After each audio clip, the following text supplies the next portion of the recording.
প্রিয় শিক্ষার্থী, আশা করছি আপনারা সকলেই ভালো রয়েছেন। সকলকেই আমার চ্যানেলে স্বাগতম। WB primary TET latest update নিয়ে আবারও একটি নতুন ভিডিওটি প্রথম থেকে শেষ পর্যন্ত দেখবেন। আশা করছি এই ভিডিওর মাধ্যমে আপনারা অনেক কিছু জানতে পারবেন। টেট 2022 ইন্টারভিউ নোটিফিকেশান আসার আগেই কি আবার জটিলতা?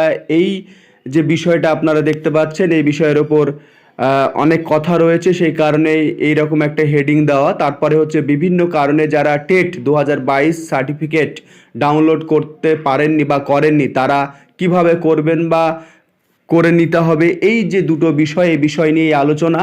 আপনারা জানেন যে পুজোর পরেই, আমরা জানি যে অ্যাডহক কমিটি গঠন হওয়ার পরেই আমরা যে বার্তা পেয়েছিলাম যে পুজোর পরেই নোটিফিকেশান আসবে টেট 2022 ইন্টারভিউ আপকামিং নোটিফিকেশান। কিন্তু পুজো পার হয়ে যাওয়ার পরেও এখন পর্যন্ত কিন্তু কোনো ধরনের নোটিফিকেশান আসেনি। এখন বিষয় হচ্ছে যে টেট 2023-এর রেজাল্ট কিন্তু এই মাসের চলতি মাসে যে থার্ড উইক রয়েছে সেই উইকে আসার কথা। এখন রেজাল্ট দেখা যাক শেষ পর্যন্ত কি হয়।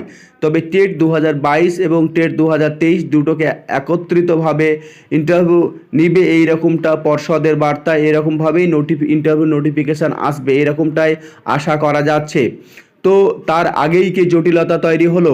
অনেক ফেসবুক, তারপরে অনেক গ্রুপগুলোতে বিভিন্ন ধরনের কথাবার্তা আসছে। এখন দেখা যাক এই জটিলতা থাকবে না জটিলতা কাটিয়ে উঠবে।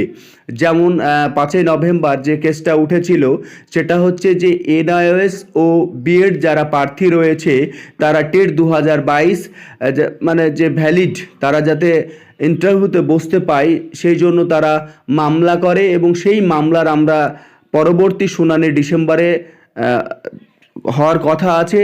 তার ভিডিও কিন্তু এর আগের ভিডিওতে আপনাদের সেই রকমটাই বলা হয়েছে। তাহলে কি এই যে এনআইএস এবং বিএড যারা মামলা করেছে তাদের জন্য কি টেট 2022 ইন্টারভিউ নোটিফিকেশান দেরি হতে পারে? দেখা যাক এখন শেষ পর্যন্ত কি হয়। তবে জটিলতা তৈরি হতে পারে, কেননা এইদিকে ওবিসির জন্য টেট 2023-এর রেজাল্ট নিয়ে একটা সমস্যা চলছিল। এখন দেখা যাক রেজাল্ট কিভাবে পাবলিশড হবে, সেটা একটা ব্যাপার রয়েছে।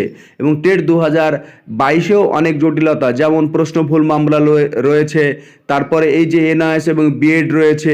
এখন এই জটিলতা কাটিয়ে উঠে কি পর্ষদ ইন্টারভিউ নোটিফিকেশান বের করতে পারবে, এই একটা দুশ্চিন্তা কিন্তু থেকে যাচ্ছে।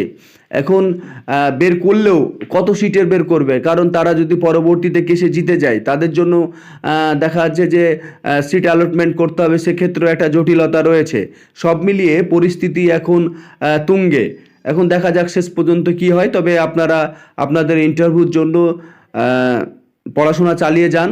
যে কোনো মুহূর্তে পশ্চিমবঙ্গে পর্ষদের দেখা যাচ্ছে বার্তা চলেই আসতে পারে। আপনারা বুঝতে পারছেন ওয়েস্ট বেঙ্গলের সেই মোহাম্মদ বিন তুগলকের মতো ব্যাপার, কখন কি হয় বলা খুব কঠিন।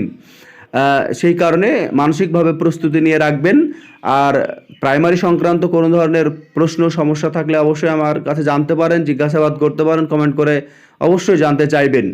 তারপরে যে বিষয়টা রয়েছে, এখানে একটা জিনিস বলে দিই যে ক্যাটাগরি মেনটেন যে ব্যাপারটা বলেছিলাম রাজস্থানের, সেটা সেই কারণেই দেখা যাচ্ছে যে টেট 2022-এ এনআরএস এবং ডিএলএড ঢোকার প্রবল সম্ভাবনা কিন্তু রয়েছে। ওইদিকে আবার এনআরএসদের সুপ্রিম কোর্টে মিসলেনিয়াস মামলা চলছে, সেখানেও যদি একটা পজিটিভ কিছু আসে তাহলেও কিন্তু তারা ইন্টারভিউতে বসার সুযোগ পাচ্ছে। এখন দেখা যাক কি হয় সময়ের সাথে সাথে। তারপরে যে বিষয়, যে যারা টেট সার্টিফিকেট এখন পর্যন্ত ডাউনলোড করেননি বা টেট সার্টিফিকেট ডাউনলোড করা হয়নি, অনেকেই আমাকে এর আগে ফোন করতেন যে দাদা আমার তো 2014 সালে পাস করেছিলাম, সার্টিফিকেট অ্যাডমিট কিছুই নেই। দাদা আমি 17-তে পাস করেছি, আমি কত পেয়েছি আর কীভাবে জানবো? মানে এখন আরটিআই করাও যাবে না। তারপরে বিভিন্ন যে সমস্যা, সেই সমস্যা বা জটিলতা কিন্তু তৈরি হয়েছে। সেই কারণে সময় থাকতে আমার মনে হয় টেট 2022-এর যে সার্টিফিকেট রয়েছে সেই সার্টিফিকেট ডাউনলোড করে রাখা ভালো। সেটাকে প্রিন্ট আউট করে বাড়িতে রাখবেন, এবং কিভাবে ডাউনলোড করবেন বা তার লিঙ্ক কোথায় পাবেন অবশ্যই আমাকে কমেন্ট করে জানাবেন। তার লিঙ্ক আপনাদের প্রোভাইড করে দেওয়া হবে। তারপরে ডিসক্রিপশন বক্সেও আপনারা লিঙ্ক পেতে পারেন। তবে অবশ্যই আপনাদের বলি টেট সার্টিফিকেটটা ডাউনলোড করে রাখবেন, এই ভুল করবেন না। টেট সার্টিফিকেট অবশ্যই ডাউনলোড করে রাখবেন। তো যাই হোক, টেট সার্টিফিকেট ডাউনলোড করতে গিয়ে যদি কোনো সমস্যা হয় আমাকে জানাবেন, অবশ্যই আপনাদের আমি গাইড করব। যাই হোক, পশ্চিমবঙ্গের এই জটিলতা দেখা যাক কবে নাগাদ শেষ হচ্ছে এবং কত ভ্যাকান্সি নিয়ে ইন্টারভিউ নোটিফিকেশান প্রকাশ হচ্ছে, সেই দিকেই চোখ রাখতে হবে আমাদের। সকলেই ভালো থাকবেন, এইটুকুই আপডেট দেওয়ার ছিল আপনাদের।